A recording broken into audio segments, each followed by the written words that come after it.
5. A pequena Laura. Era meia-noite de quarta-feira quando liguei para Lola a fim de perguntar pelo nosso pai. Está bem, foi uma cirurgia rápida. Já está no quarto com mamãe. Esta noite ficarei cuidando dele e amanhã será o dia do Raul. Não deixamos mamãe ficar porque ela está muito nervosa. É mais fraca do que eu pensava. A voz de Lola parecia desdenhosa. Era uma pessoa que não suportava aquele tipo de atitude. Acostumada a defender sua vida com coragem, havia forjado uma integridade e uma vontade que eram fora do normal. Muitas vezes imaginei o que teria feito no meu lugar.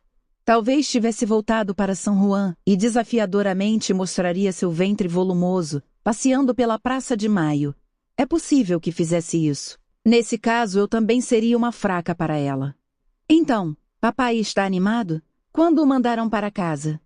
Sim, está muito bem. Falta a biópsia. Esperamos que não dê nada.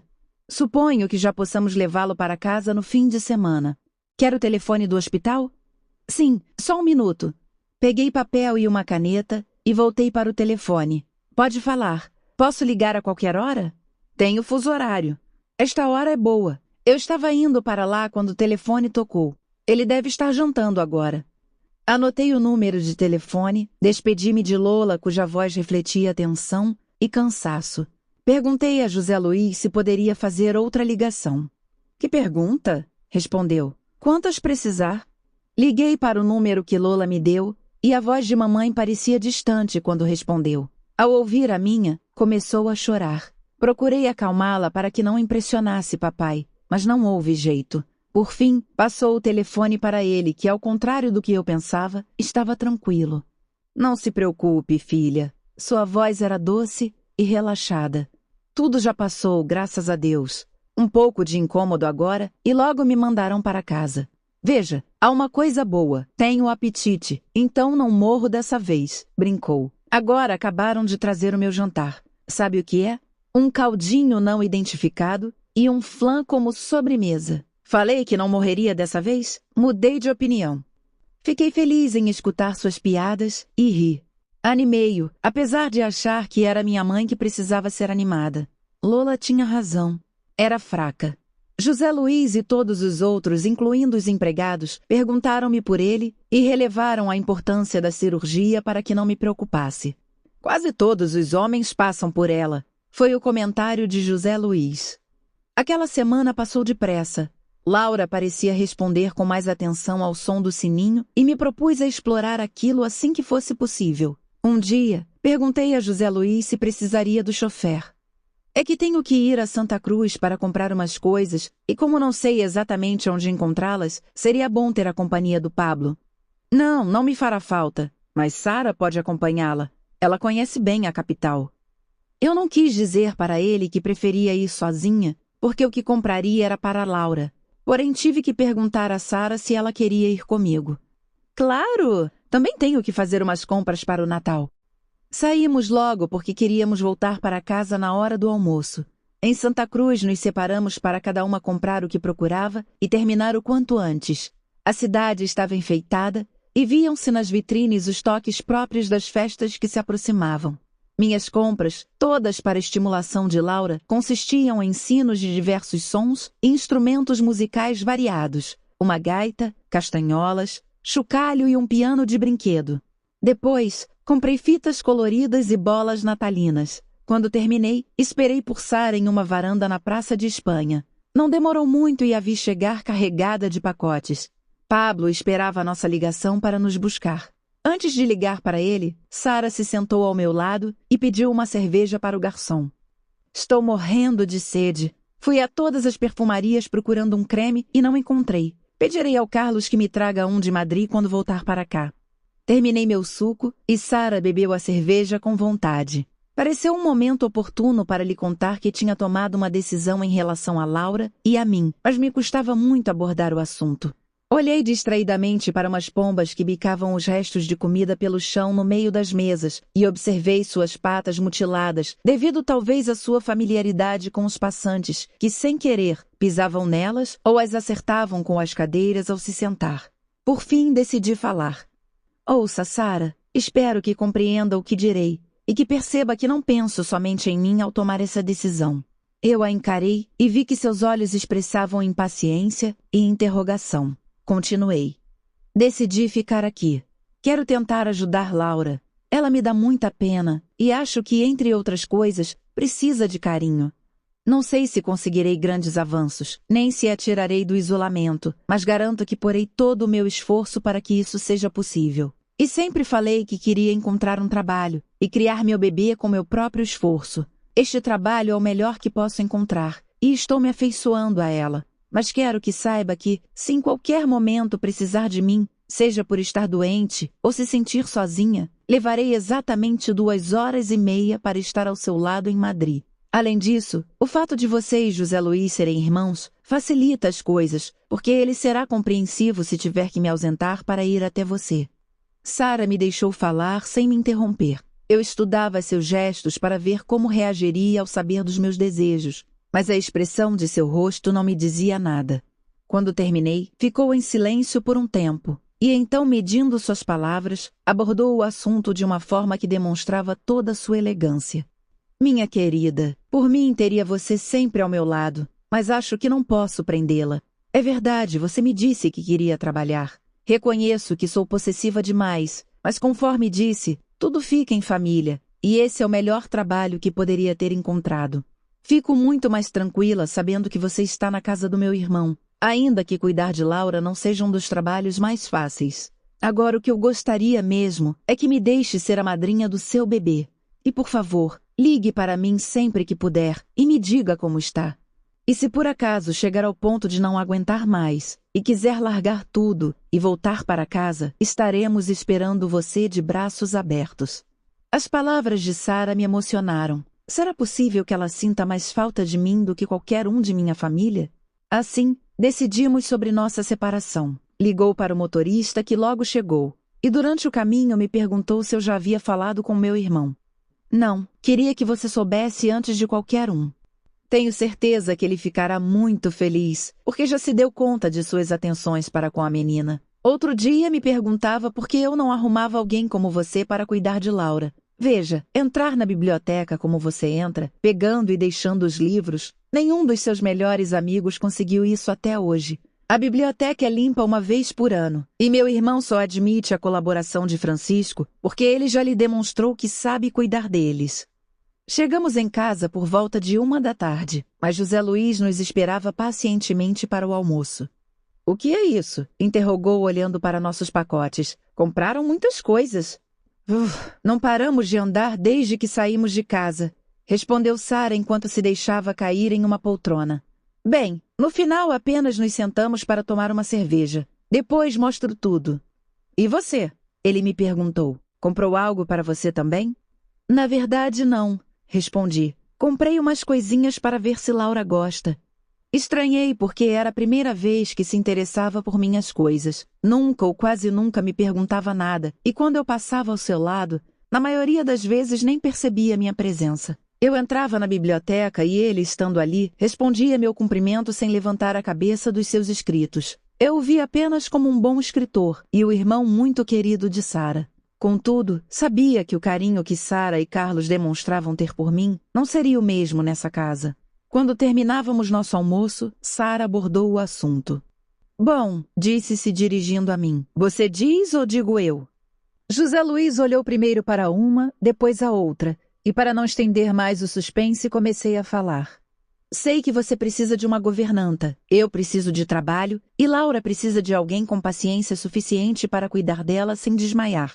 Portanto, considero-me capacitada para o posto e, se me aceitar, farei o possível para cumprir com meus deveres. Não podia me fazer uma surpresa melhor. Vi você com Laura e, se ela não se desenvolver com você, é por ser de verdade um caso perdido. Mas Sara olhou para sua irmã. O que diz? Sara, brincou ela, está acostumada com você roubando todas as pessoas das quais ela mais precisa. Primeiro foi Petra e agora minha melhor amiga. Mas enfim, resigno-me.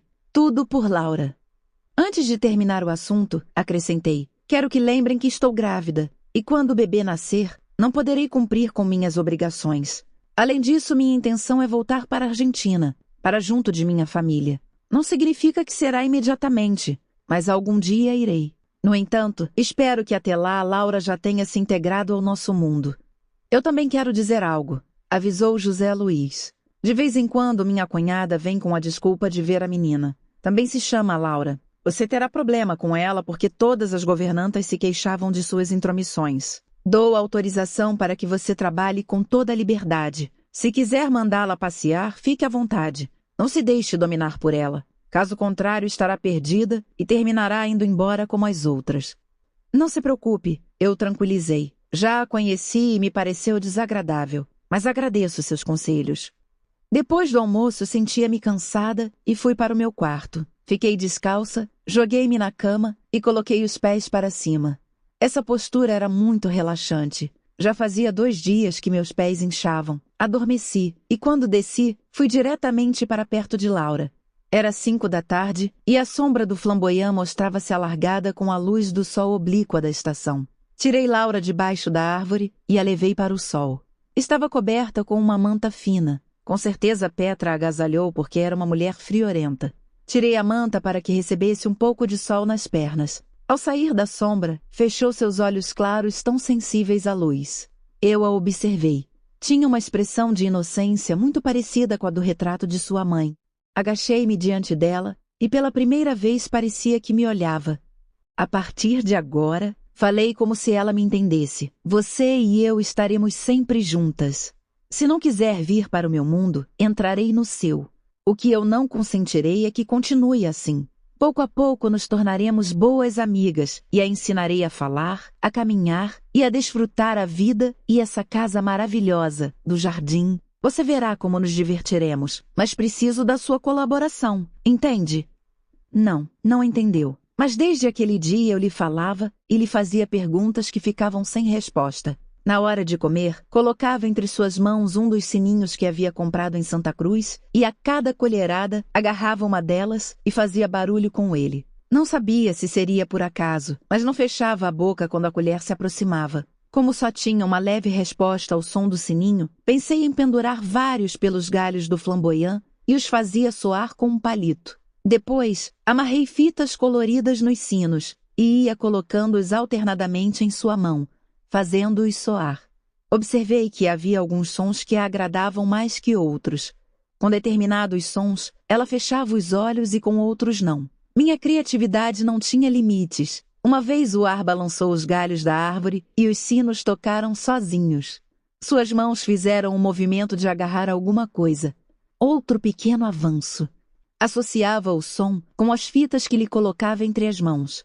Meus dias se tornaram muito curtos. Laura e eu e Laura. Chegou o momento de precisar tê-la perto de mim também pelas noites. Todavia, levá-la para cima nos braços não era possível, e depender sempre de alguém também não parecia ser o mais certo. Tinha que deixar meu quarto e escolher outro. Quero que Laura durma comigo, propus a José Luiz. Há uma sala no primeiro andar, na ala dos convidados, que seria ideal porque tem uma câmara adjunta onde ela poderia dormir.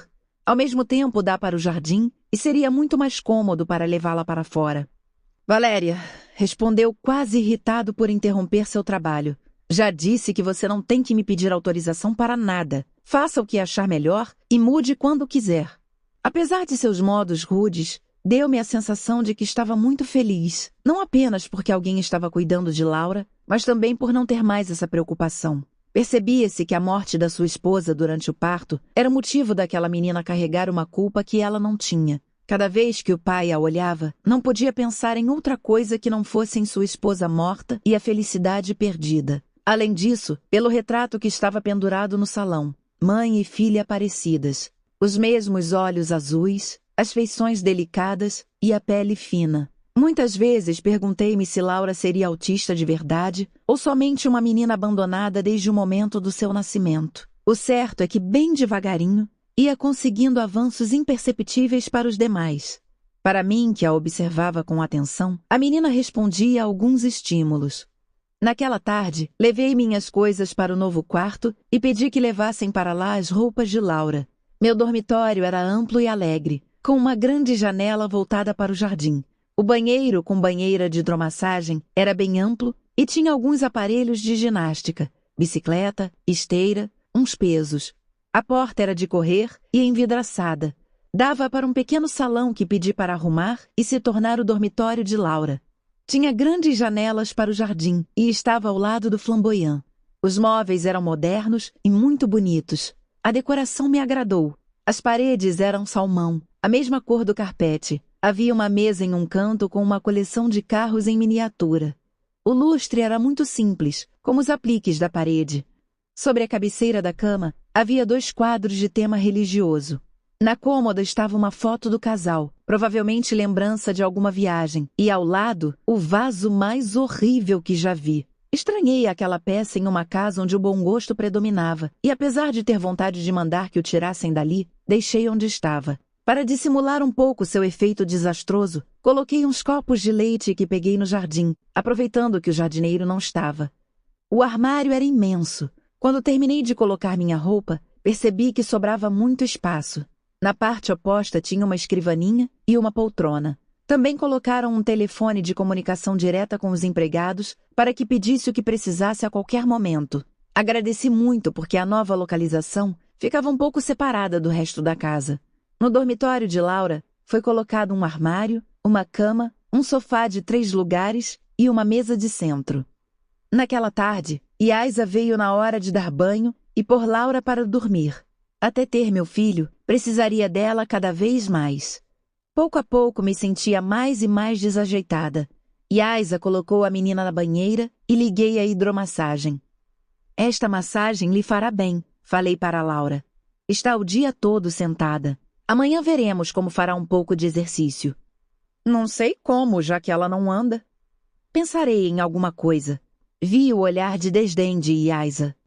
Foi quando percebi que o modo de agir do seu pai fora apreendido pelos empregados, e isso me pareceu uma crueldade. Eu tinha o propósito de mudar aquele costume de considerar Laura como um caso perdido. Todos passariam a acreditar que a fé move montanhas. Deviam admitir que conseguiríamos algo, que teríamos daquele ser impassível um acúmulo de sentimentos como o que há em todos nós. Por isso, ao invés de me irritar com Yaisa, disse: Yaisa, de hoje em diante, enquanto eu estiver nessa casa, a senhorita Laura deixou de ser a menina autista. Será respeitada como é, a filha do patrão, e, portanto, a herdeira de tudo isso, e, de certa forma, a que paga seu salário. Portanto, você e os demais me ajudarão a lhe ensinar tudo o que ninguém ensinou até hoje. Compreendido? Não quero que ninguém volte a me dizer que perco tempo porque ela não fará isto ou aquilo. Ela fará muitas coisas que ensinaremos. Vi como a garota atrevida mudava de cor. Nunca mais tive que lhe chamar a atenção e, desde aquele momento, passou a ser uma grande colaboradora. Vinha pelas manhãs me ajudar a vestir Laura e pelas tardes para banhá-la. Laura, ainda que tivesse apenas 4 anos, era grande e pesava bastante. A ajuda de Yaisa era muito bem-vinda. Sara veio ver minha nova localização acompanhada por José Luiz. Quando lhes disse que gostara muito da decoração, meus olhos se detiveram no vaso, mas não fiz comentário algum. Foi José Luiz quem perguntou: Gosta desse vaso também? Vi como Sara o olhava com estranheza. Quando pedem que eu dê minha opinião sobre alguma coisa, costumo ser sincera, mas meu pai me ensinou que a sinceridade absoluta é irmã da má educação. Quero sinceridade absoluta, e não penso como seu pai. José Luiz era uma pessoa tão distante que até quando pedia sinceridade, havia o receio de ser sincera. Pensei por um instante e optei pela sinceridade. Pois então direi que me parece de muito mau gosto. Não combina em nada com todo o resto, e eu o tiraria. Perdão, arrependi-me por ter sido tão sincera, mas já não tinha remédio e continuei. Você pediu por sinceridade. Sim, vou te contar algo que você não sabe, nem Sara. Na nossa viagem de casamento, ele olhou para Sara antes de continuar. Minha mulher encontrou esse vaso e quis trazê-lo para casa. Eu deixei porque no início tinha uns péssimos gostos. Era para chorar. Pouco a pouco, seu gosto foi melhorando. E chegou uma hora em que me perguntou: mas como foi que me deixou comprar um vaso tão horrível? Então ela quis jogá-lo fora. Mas não deixei porque era a prova da transformação que Candelária passara com os anos. Você, Sara, sempre acreditou que ela não havia mudado e que continuava sendo a jovem humilde do começo. Porém, quando morreu, era outra, muito diferente. A pena é que não teve tempo para demonstrar. José Luiz havia ficado muito sério e me senti muito mal por ter falado daquela maneira. Meu pai tinha razão. Fui mal educada. Antes de me deitar, liguei para casa querendo saber do meu pai. Lola tinha mais notícias. O resultado da biópsia tinha saído e era um tumor maligno. Mas os médicos dizem que pode viver por vários anos se ele fizer radioterapia. Disseram também que, como já tem idade, as células se reproduzem mais lentamente. A propósito, apenas eu e Raul sabemos. Se ligar para casa, não diga nada. A má notícia me angustiou, talvez não tanto quanto deveria. A distância e meus próprios problemas, minha maternidade e Laura, haviam me isolado da minha casa e dos meus parentes. Enxergava minha gente como algo de uma vida passada, como uma lembrança que quase me causava dor. E quando meus pensamentos chegavam até San Juan, a lembrança de Pedro voltava para descartá-la no mesmo instante. Minha vida havia tomado um rumo onde não havia mais lugar para ele, e não queria que ficasse nada mais do nosso romance, além da criança que levava em meu ventre. Nem sempre conseguia. Às vezes, perguntava-me se o resto da minha vida estaria ligado a 2 crianças, se teria que fazer um voto de castidade que não desejava. Tudo o que tivera até então foram os 2 momentos de prazer com Pedro e aqueles dias inesquecíveis enquanto me pintava. E ainda que minha mente quisesse esquecer, meu coração e meu corpo me recordavam a cada instante. Em muitas noites, na solidão do meu quarto, pensava naquele amor pelo homem menos apropriado, o mesmo que já tinha companheira e que zombou de mim me escondendo a verdade de sua situação.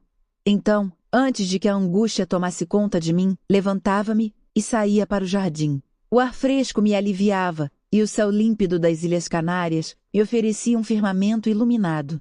A Ursa Maior, a Menor, Órion, Touro, Cassiopeia. Observava as estrelas, mas não era o suficiente para acalmar minha necessidade. Em uma dessas noites, fui passear por uma parte do jardim até então desconhecida. Um terreno inclinado que começava atrás da piscina e dava em um lago. No alto da pradaria havia uma casa de pedra muito pequena, rodeada de flores. Não a tinha visto em meus passeios anteriores. Perguntarei amanhã a Yaisa. Sentei-me no prado. Estava tão bom. O perfume de um jasmim próximo chegava até mim. Respirei profundamente e voltei para o meu quarto mais calma. Aproximei-me de Laura, que dormia placidamente. Eu a beijei e me deitei. O passeio tinha me feito bem, e logo adormeci. Amanheceu e havia muitos pássaros. Laura se remexeu na cama e eu a observei. Tinha uma expressão angelical enquanto dormia. Eu, muitas vezes, enquanto a observava dormindo, sonhava com que, ao despertar, me saudaria com um "Oi, Valéria!". Nunca perdi a esperança de que algum dia isso se tornasse realidade. Contudo, o despertar de Laura era muito diferente. Com os olhos muito sonolentos, era um pedacinho de carne, sem movimento algum. Tínhamos que fazer tudo por ela sem que a ajudasse em nada. Quando já estava vestida, nós a colocávamos em sua cadeira e a levávamos para o jardim. Ali comia sem pedir, ficava à sombra ou ao sol de acordo com meu capricho, pois não sabia se sentia frio ou calor, e se desligava olhando à distância. O som dos diferentes sinos pendurados pelo flamboyant às vezes fazia um efeito nela, em outras não. Se enquanto está dormindo se mexe na cama, por que não se move quando está acordada? Pensei. Tracei um plano para fazer com que ela soltasse as pernas e desse alguns passos. A piscina, ainda que não muito grande, era alegre, sempre muito limpa e bem cuidada, e poderíamos climatizar a temperatura. Mergulharia a Laura ali para ver se ela faria algum movimento. Pedi ao mordomo que pusesse a temperatura da água a 28 graus. Não queria que tivesse sensação de frio ao entrar. Depois, reduziríamos a temperatura. Chamei Yaisa e lhe pedi um maiô para a menina. Laura não tem maiô, respondeu. Não tem maiô? Perguntei espantada. Ninguém nunca a levou à piscina? Nunca tentaram ver se lhe agradava a água ou não? Yaisa fez uma cara de boba e fiquei perplexa. Uma piscina com todas as comodidades e Laura nunca havia se banhado nela. Comprarei agora mesmo um maiô. Liguei para Sara. Estávamos um pouco afastadas naqueles últimos dias. Eu por estar me dedicando à menina e Sara porque tinha se dedicado a fazer visitas a amigos, que eram muitos. Contei a ela sobre minha intenção de ir ao porto para comprar um maiô para a menina e ela se ofereceu para vir comigo. Fomos ao Passeio Martianes, onde há muitas lojas com artigos de praia. Comprei uma boia e o maiô de Laura, além de um para mim, de grávida. Sara me observava sem intervir enquanto eu comprava, até que saímos para a rua. Depois me olhou, segurou-me pelo braço e me disse com certa emoção: "Que sorte tem meu irmão e que pouca tenho eu. Já é a segunda vez que ele me tira alguém que tem ao meu lado. Apesar de me alegrar por ser pela menina. Sabe o que acho?" Sem esperar resposta, continuou: "Que você conseguirá de Laura o que nenhum de nós poderíamos imaginar que fosse possível. Não sei até onde meu irmão é agradecido porque, você já percebeu, ele não se responsabiliza por nada. Quem cuida da casa é Petra, você da criança. Ele se dedica somente aos seus escritos e às suas viagens, e nada mais lhe importa. Mas eu agradeço em nome dos dois. Acho até que foi Candelária que colocou você em nosso caminho, para que cuidasse da sua filha." "Não exagere", disse rindo. "Foi sorte minha ter conhecido você e também ter encontrado um trabalho digno e me sentir útil. Se não fosse seu apoio, talvez estivesse nos braços de um homem que teria me transformado em uma mera amante." Chegamos em casa e eu desejava levar Laura para a piscina. Era quase hora do almoço e disse a Sara que não esperassem por mim. Vesti o maiô e fui para a piscina levando a futura nadadora. O maiô que lhe comprei estava um pouco grande, mas não importava. Entrei na piscina. A água estava quente demais para um banho prolongado, mas o nosso não seria longo demais. Com a ajuda de Yaisa, levei Laura para a água com as boias nos braços. Eu a peguei pelos braços e fomos para onde a água chegava no peito. Ali eu fazia menos esforço em segurar aquele pequeno corpo. Encarei-a. Seus olhos continuavam inexpressivos, mas parecia estar gostando. Movimentei suas mãos e pernas para lhe mostrar o que teria que fazer para nadar. Ficamos assim por uns 15 minutos. Depois, desinflei um pouco as boias. Ela ficou insegura porque afundou um pouco e sua expressão mudou. Alguma coisa estava funcionando. Não fez movimentos, mas notou a diferença entre flutuar e não flutuar. Voltei a encher de ar a boia e a desinflei novamente. Dessa vez, agarrei suas mãos para ver se faria pressão nas minhas para se segurar, porém não. Olhei no relógio. Já havia passado meia hora. Era o suficiente para a primeira vez. Novamente recorri a Yaisa, que estava observando da beirada, para tirar a menina e a abrigar com a toalha. Depois dei-lhe o almoço. Pareceu-me ter mais apetite, porque abria a boca antes de encostar a colher nos lábios.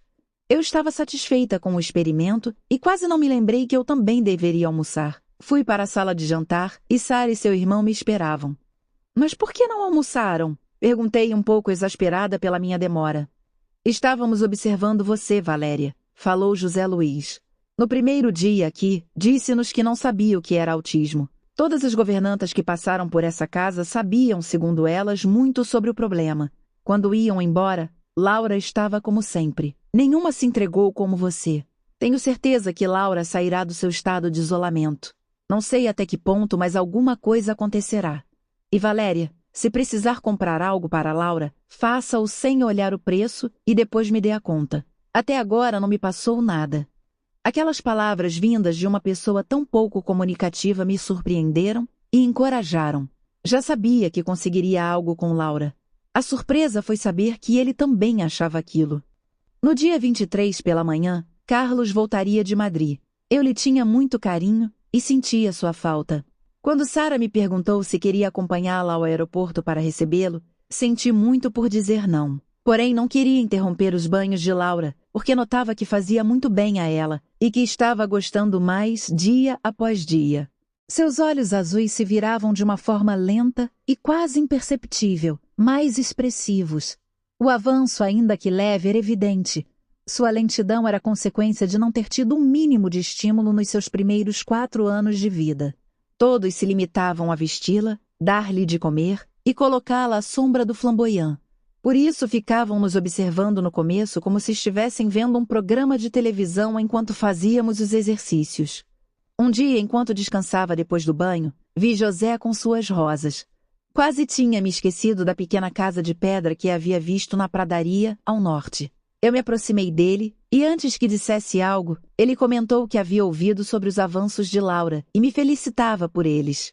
Aquilo me agradou porque notava que meus esforços e os progressos da menina quase imperceptíveis não passavam despercebidos.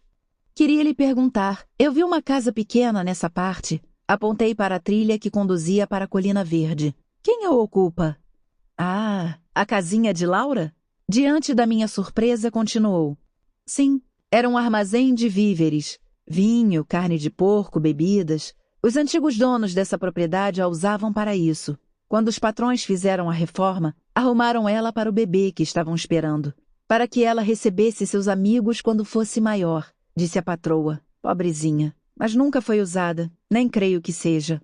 Podemos entrar nela? Eu já havia pensado em usar aquela casinha. Suponho que sim. Talvez esteja aberta. Se não estiver, Petra tem a chave.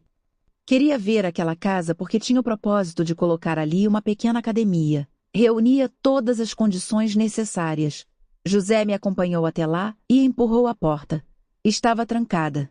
Me espere aqui. Vou chamar Petra. Desceu a trilha e se encaminhou para as dependências de serviço. Reparei que a casa tinha 2 andares. O térreo era o lugar mais adequado para a academia. O de cima, a qual tinha acesso por uma escada de pedra, ficaria reservado, esperando que Laura caminhasse, se um dia chegasse a andar. Petra veio com a chave.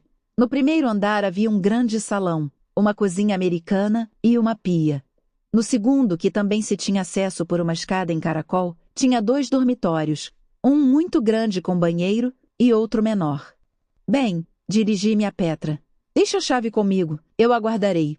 Petra e José foram cada um para o seu lado e segui fazendo planos, que logo comunicaria a José Luís. O salão tinha poucos móveis, mas atrapalhavam o que eu pensava em fazer. Fui ao escritório onde José Luís estava trabalhando. Estava, segundo me contara Sara, escrevendo uma novela romântica. Eu gostava da sua literatura. Tinha lido vários livros seus que estavam na biblioteca. Era um grande sucesso de público e crítica. Viajava muito e guardava das suas viagens uma infinidade de anotações, fotos, vídeos e todo o material que pudesse lhe servir para uma próxima novela. Aquilo tudo valorizava seus escritos, nos quais somente os personagens eram ficção. Entre, disse ao ouvir umas batidas na porta. Perdoe-me roubar um pouco do seu tempo, exagerei no protocolo. Mas é que preciso da casinha de pedra para fazer uma academia para Laura e... Mas não sei quantas vezes terei que dizer que não precisa me consultar. Sua voz soava crítica. Ponha o que quiser, faça o que achar mais conveniente e gaste o dinheiro que for preciso. Só precisa me dizer o quanto custou. Melhor dizendo, nem isso. Foi até o cofre, abriu-o e tirou um talão de cheques. Assinou vários em branco e me entregou. Pronto, assim não terá que me pedir mais nada. Não, por favor, recusei incomodada. Isso não está certo. Eu digo quanto custará cada aparelho e você autoriza. E que diferença faz se eu autorizar agora? Pronto, está autorizado. Voltou a me dar os cheques e colocou-os em minha mão, fechando-a sobre eles.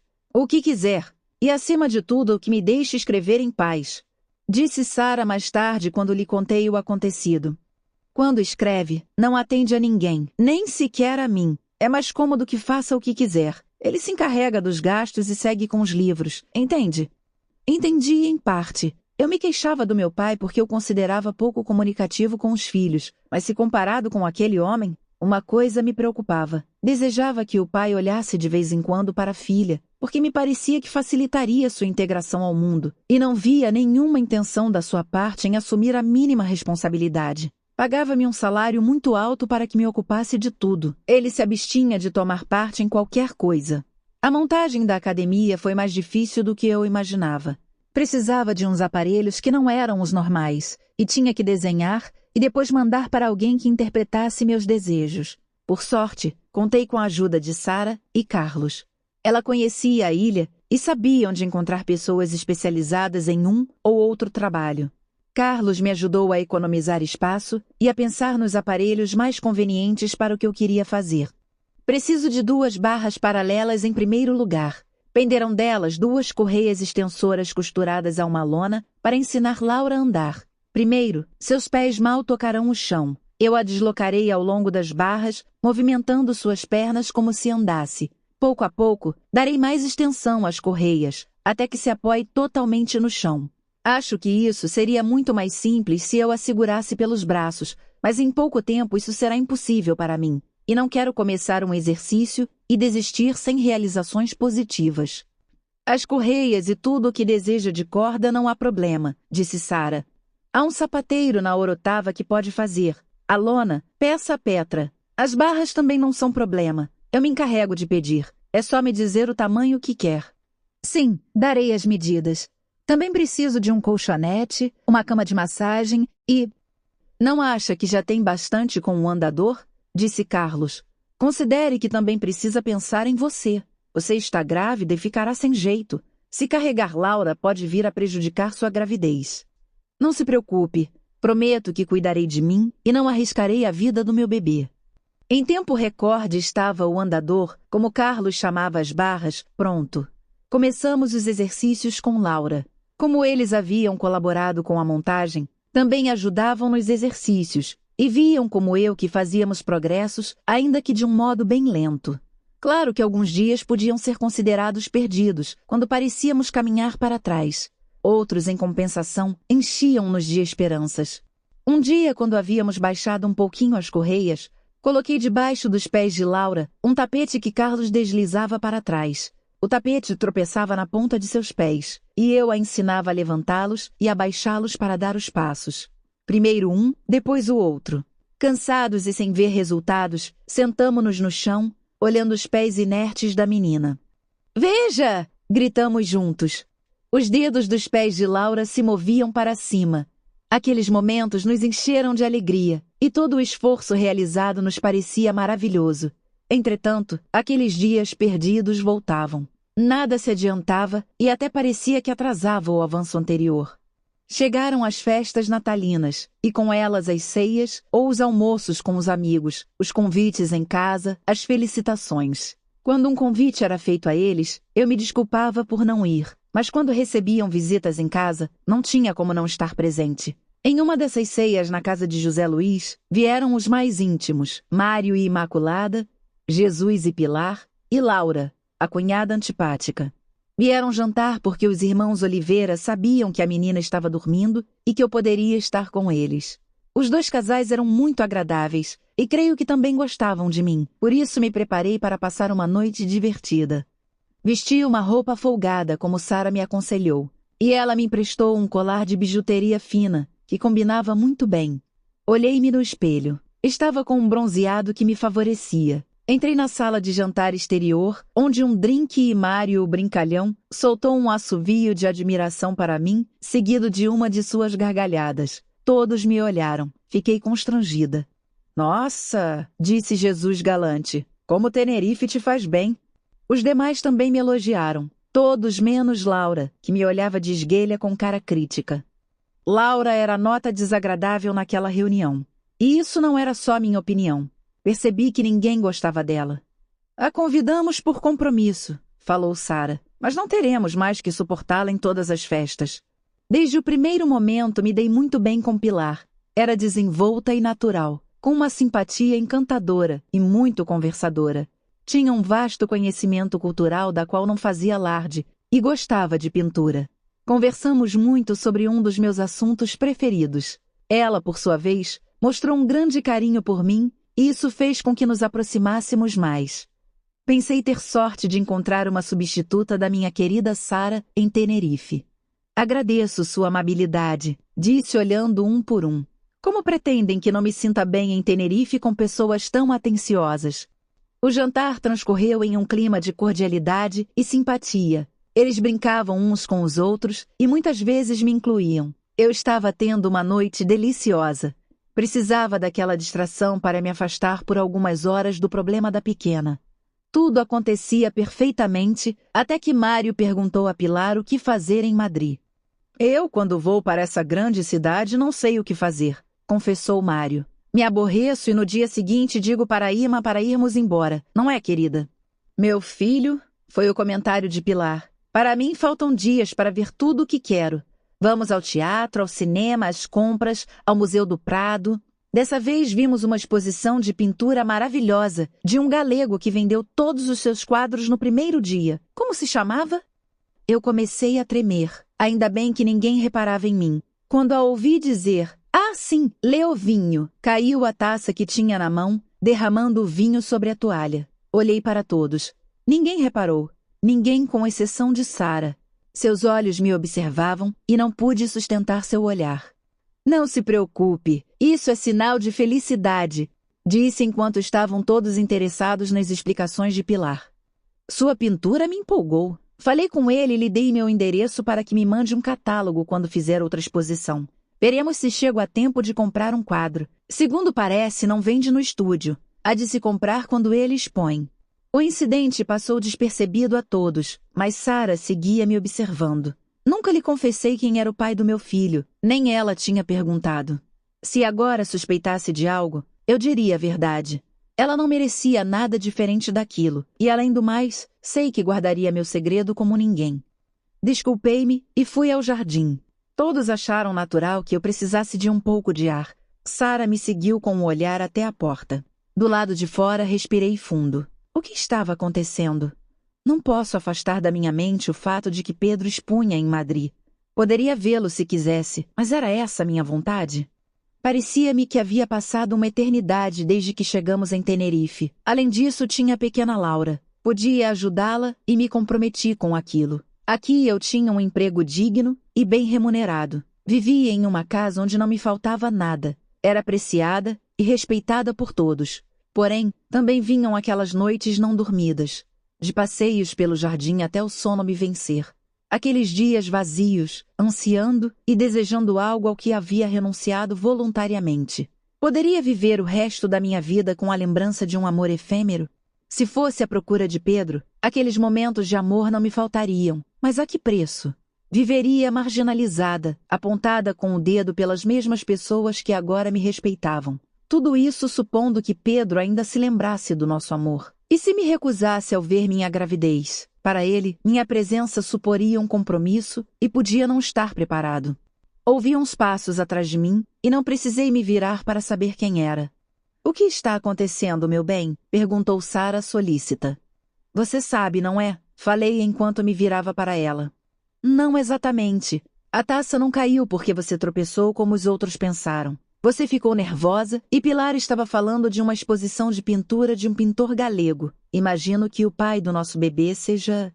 Sim, Pedro Leovinho. Confessei com sinceridade, sem a deixar terminar. Esteve em São Juan expondo sua obra. Vou te contar. Não quero saber os detalhes, e o que acabou de me confessar não sairá daqui. Mas o que quero saber é o que está pensando em fazer agora que sabe onde ele está e pode ir se encontrar com ele. Fique tranquila, continuará tudo como está. Seguirei ao lado de Laura, que precisa de mim. Terei meu filho, cuidarei dos dois e... Percorri o jardim em penumbra com a vista, as árvores, as flores, o céu estrelado, o mar ao longe. O destino determinará meu caminho. Nunca esquecerei os momentos que passei ao lado desse homem e o quanto o amei. Mas... Fiquei um bom tempo em silêncio, porque me custava dizer. O considero parte do meu passado. Sara pareceu se tranquilizar. A noite estava morna, mas senti um calafrio. Ela me abraçou e me levou para dentro do animado salão outra vez. A noite tinha perdido seu encanto para mim. Carlos se aproximou. Está sentindo algo? Fiz que não. Está mais do que desculpada se quiser se retirar. Pois estava com vontade de fazer exatamente isso, mas não quero ser indelicada com esses amigos tão carinhosos. Não se preocupe. E dirigindo-se aos demais. Senhores, o doutor aqui está ordenando que minha paciente Valéria se retire para descansar. Laura a faz trabalhar demais. Despedi-me de todos e fui para a cama. Na escuridão do meu quarto, continuava uma luta interior. As lembranças daqueles dias maravilhosos que passei ao lado de Pedro não queriam sair da minha mente. As brincadeiras em Calingasta, a visita à defunta Correia, os passeios pela Zonda e o retrato. O que teria feito com ele? O teria em seu estúdio como havia dito que ficaria, para que se lembrasse de mim? Acariciei o sininho, mas não o fiz soar. Chegava até mim o resplendor das luzes do jardim da porta aberta que dava para o quarto de Laura. Vivia em uma casa muito bonita e tinha um quarto amplo e cômodo como nunca antes. Naquela casa eu estava bem e podia fazer um grande trabalho humanitário com a menina. Tenho que dormir para trabalhar bem com Laura. Na última semana de dezembro, Laura estava intranquila e não me afastava um só instante dela. Parecia que os passos que tínhamos dado para frente tivessem desaparecido de repente. O jardineiro tinha me dito mais uma vez que as ravinas haviam falado, mas eu não ouvi nada. Só sentia pena pelo retrocesso da menina. Toda a família tinha o costume de passar a última noite do ano fora de casa. Jantavam e logo avançavam a festa até o amanhecer. Eu me desculpei e não fui. Não queria deixar Laura. Deram-me um monte de soluções para que os acompanhassem. Petro e Aisa fica com ela. Além disso, Laura, depois que dorme, não acorda a noite toda. Contudo, eu estava decidida e fiquei em casa. Na verdade, não era só pela menina. Eu também não queria ir. Precisava ficar sozinha e pensar. Nunca gostei de despedidas. Ainda mais de um ano que sempre leva 365 dias de vida, com as lembranças, momentos bons e ruins, e até vidas de amigos e familiares. Sempre fico triste no último dia do ano. E com mais motivos, já que estava longe da minha casa e dos meus familiares. Sara estava belíssima em um vestido longo de seda cinza pérola com lantejoulas prateadas. Tinha um grande decote que deixava seus ombros rechonchudos descobertos. Não usava colar, mas uns brincos longos de brilhantes, combinando com uma pulseira. Compunha o conjunto com um chale de renda preto e sapatos de couro da mesma cor. Eu fiquei a admirando e ela me disse o muito que sentia por eu não ir. Fico com o coração apertado de deixar você sozinha no ano novo, disse enquanto eu os acompanhava até a porta. Não se preocupe, escreverei para minha família e descansarei. Divirta-se, falei. Divirtam-se. Ah, quando soarem as 12 badaladas, brindem por mim, certo? Eu os vi sair e ouvi o ruído do motor da Mercedes se afastar para o portão de saída. José Luiz dirigia. O mordomo esperava que eu entrasse para fechar a porta. Francisco, pode se retirar. Eu a fecharei. Quero ficar um tempo aqui fora. Desci a escada até o jardim. Debaixo dos degraus da porta principal, havia um canto que eu gostava muito. Eu o chamava de Canto Azul, seguindo os costumes de José, porque tinha ali um sofá, uma poltrona e uma mesa de ferro pintados de azul e almofadas de flores azuis e brancas. Ficava debaixo da escada e de uma figueira, ao lado de uma tumberge azul, o lugar ideal para se isolar de tudo e de todos. De dia estava protegido dos fortes raios solares e à noite mergulhado na escuridão. Oferecia um firmamento escuro, onde luzia uma grande quantidade de estrelas. Tornava-se íntimo e acolhedor. Eu me refugiava muitas vezes ali enquanto Laura descansava. Sentei-me no sofá e olhei para cima. Um céu sem nuvens, cheio de estrelas e uma lua crescente que iluminavam a abóbada celestial. Por que vemos estrelas tão brilhantes em Tenerife? Dizem que cada ser humano tem uma estrela que marca seu destino. Qual seria a minha? Uma estrela cadente traçou uma linha no céu. Diz o ditado, se fizer um pedido, ele se realizará. O que peço? Que Laura avance sem retrocessos. Laura, Laura, estou muito dependente dela. Senhorita Valéria, vai esfriar. A voz de Petra me tirou dos meus pensamentos. Ela trazia um chale para mim. É verdade que estava sentindo frio. Ainda que a noite fosse cálida àquela hora, o arzinho refrescava. Obrigada, Petra, disse colocando o chale em mim. Já ia entrar. Tem razão. Fiquei um pouco fria. Veja, como é uma noite especial, senhorita, gostaríamos de saber se quer tomar uma taça de champanhe conosco para brindar o novo ano. Sim, brindaremos ao ano novo. Isso era exatamente o que eu menos gostava naquela festa, mas como diria não depois de um convite tão amável? Um pouco antes da meia-noite, fui para os aposentos dos empregados. Na mesa central havia bandejas com doces natalinos, garrafas de cordon-bleu e umas taças preparadas. Quando entrei, todos se levantaram, acomodaram-me no melhor lugar, e parecia que a festa havia terminado para eles porque estavam tensos. Não estavam acostumados a receber patrões ou convidados, e o fato de eu estar ali os coibia um pouco, apesar de eles mesmos terem me convidado. Sua conversa animada terminara, e seu comportamento impecável nos domínios dos patrões se tornava tímido e desajeitado nos seus. Pareceu-me que deveria intervir para que tudo voltasse à normalidade. Perdoem-me, mas quero esclarecer uma coisa. Quando entrei por essa porta, não entrei como a senhorita Valéria, e sim como uma amiga que vem se despedir desse ano com vocês. Eu gostaria que se comportassem normalmente, conversando, rindo, cantando, como estavam fazendo antes de eu chegar, certo? Certo, responderam todos ao mesmo tempo. Todavia não foi assim. É possível que as brincadeiras fossem algo fora de tom e as piadas também.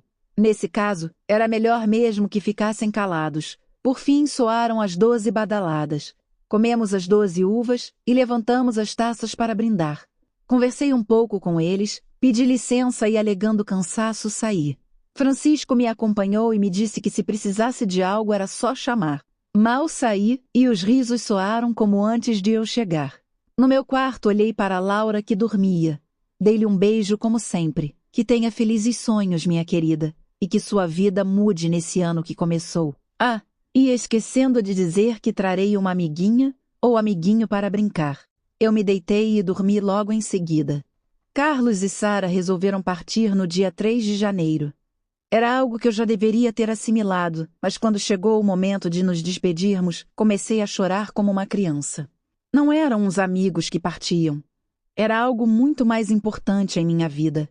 De repente, senti-me órfã e sozinha. Não imaginava o vazio que me dominaria diante da ideia da ida deles. Olhei para Laura. Seria ela a causa da minha fraqueza? Talvez pela primeira vez me desse conta do esforço sobre-humano que era tentar tirar alguma coisa daquela menina. Estava sem forças e meu ânimo fraquejava. As lágrimas não me deixavam ver. Se tivesse tido mais serenidade e pensado menos no meu próprio egoísmo, teria me dado conta de que Laura estava me olhando. Pela primeira vez, havia dirigido o olhar determinado para um ponto. Vamos, meu bem, ficar aqui e ouvir é algo que deve escolher voluntariamente, mas o que ninguém quer é vê-la triste. Quer ir para Madrid? Sara, naquele momento, não queria que fosse com ela de forma alguma, porque achava que meu encontro com Pedro seria bem provável. Contudo, apesar daquilo, deu-me a opção de escolher para não me ver chorando. Fico, não ligue para mim, disse limpando as lágrimas. Sou uma chorona. Dentro de uns dias já nem me lembrarei de vocês. Brinquei. Partiram e fiquei ali com uma menina que tomava todo o meu tempo, com sua tia que de vez em quando vinha perturbar minha tranquilidade e seu pai, que vivia sua vida sem se ocupar de ninguém que não fosse ele mesmo. Viajava constantemente e quando estava em casa se trancava no escritório escrevendo. Jamais olhava para a filha, nem se interessava pelos seus progressos. Se estava funcionando ou não, isso era coisa minha, para isso estava me pagando. Quando estava em casa, eu tinha que almoçar e jantar com ele. Era o costume que desenvolvera com outras governantas. Ele se incomodava em comer sozinho. No entanto, eu não me sentia à vontade e muitas vezes me desculpava alegando estar indisposta. O que eu não suportava era que não se interessasse pela própria filha. Eu estava convencida de que alguma manifestação de carinho de sua parte poderia ter um efeito positivo em Laura. Entretanto, por sorte, depois que Carlos e Sara partiram, nem tudo naquela casa era desagradável. Tinha a amizade e companhia de Pilar, que era quase uma substituta de Sara. Ela vinha com bastante frequência, apesar de ela e José Luiz estarem sempre discutindo. Muitas vezes eu me sentia angustiada e temia que um dia fosse embora e não voltasse, mas sempre o fazia. Sua conversa era muito animada e dominava tantos e tão variados assuntos que o tempo passava sem eu sentir. Quase sempre vinha pela tarde. Sentávamos no canto azul, ou ao lado da menina à sombra do flamboyant. Vinha algumas vezes pelas manhãs e nos encontrava na piscina. Vestia um maiô e tomava banho conosco. Então ajudava-me com os exercícios de Laura. Aqueles banhos e os exercícios na água me faziam muito bem. Estava no meu 4º mês de gravidez e minha barriga crescia. Por sorte, os avanços de Laura eram contínuos e já tínhamos muitos dias sem os temidos retrocessos. Eu tinha pegado o costume de falar muito com ela quando tomávamos banho, quando lhe dava comida ou fazia os exercícios para fortalecer as pernas. Creio que era isso que de algum modo a aproximava de mim.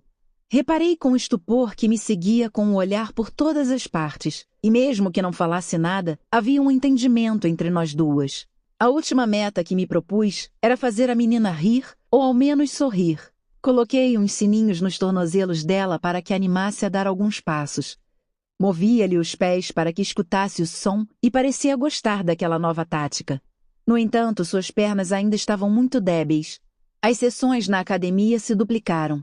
As correias do andador tinham se alargado e já apoiava bastante os pés no chão, mas não tinha forças para se manter e logo se sentava, ficando pendurada pela lona. Os avanços eram mais notáveis na piscina.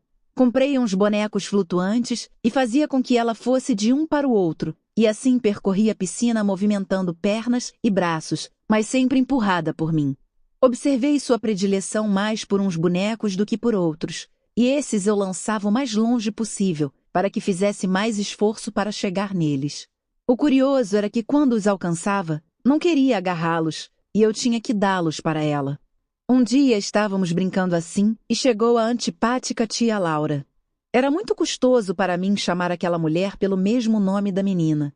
Pouco a pouco, a pequena ia entrando em meu coração e estava claro que não aconteceria o mesmo com a outra Laura.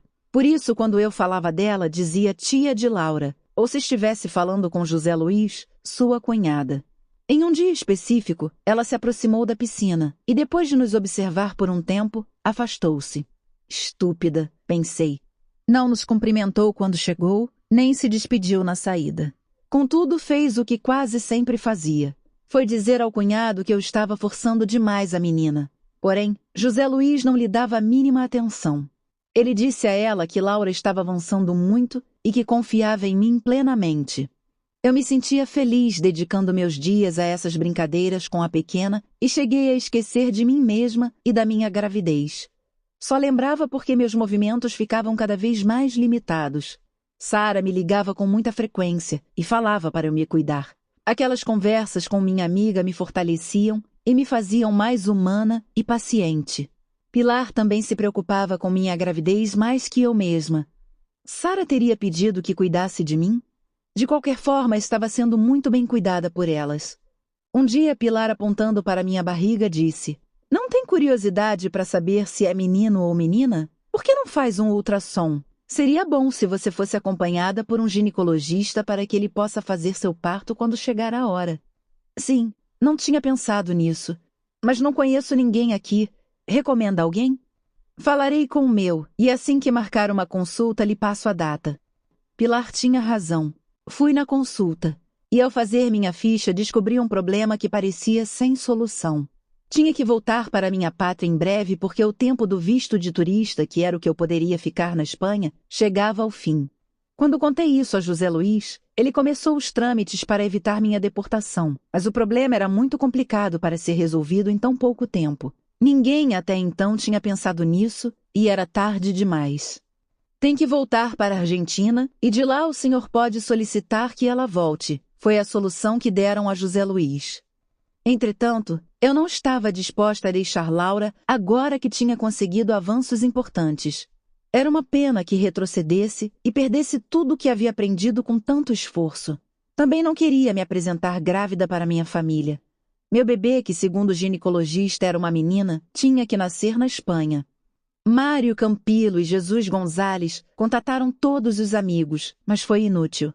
Carlos e Sara de Madrid também tentaram resolver. Foram na embaixada argentina, onde expuseram o caso da menina autista que eu estava cuidando. Depois de mexer com a sensibilidade do embaixador, este disse que tinha duas soluções: voltar para a Argentina e depois de passar um tempo ser convocada com um contrato de trabalho, ou me casar e adquirir a nacionalidade espanhola. Ou seja, a única solução se quiser ficar é me casando? Mas isso é impossível. Eu estava assustada e desesperada. Estávamos José Luiz, Pilar, Jesus e eu no salão da casa. Procurávamos pesar os prós e contras das opções. Na verdade, havia se reduzido a uma opção. Tinha que encontrar um homem que quisesse se prestar a um casamento falso em troca de dinheiro. Mas quem? O dinheiro não é problema, mas essas coisas nem sempre acabam bem, disse José Luiz. Tem razão, respondeu Pilar. Às vezes o marido comprado quer ainda mais dinheiro ou compartilhar a cama com a mulher e se faz necessário entrar na justiça. E as coisas se complicam. Houve um silêncio que Pilar interrompeu. Deixemos isso para amanhã. Talvez haja uma solução. Esta noite falarei com Sara para ver o que acha. Me pediu que a mantivesse informada. Dirigindo-se a mim, continuou. Não se preocupe. Tudo se ajeitará de um jeito ou de outro e não terá que voltar para a Argentina. Até porque você fará muita falta aqui. Laurinha não pode correr o risco de retroceder. Não é, José Luiz? Olhei para Luiz e estranhei sua preocupação. Então olhei para Pilar. Parecia tão segura de si mesma. Ela vai ajeitar tudo. José Luiz os acompanhou até o carro como fazia sempre, mas demorou bem mais do que o normal ao se despedir. Parecia que estavam discutindo. Normal, pensei. Pilar deve ter dito alguma coisa que desagradou José Luiz e ele respondia irritado enquanto Jesus se calava. Como sempre. Será que nem sequer hoje chegarão a um acordo para buscar uma solução?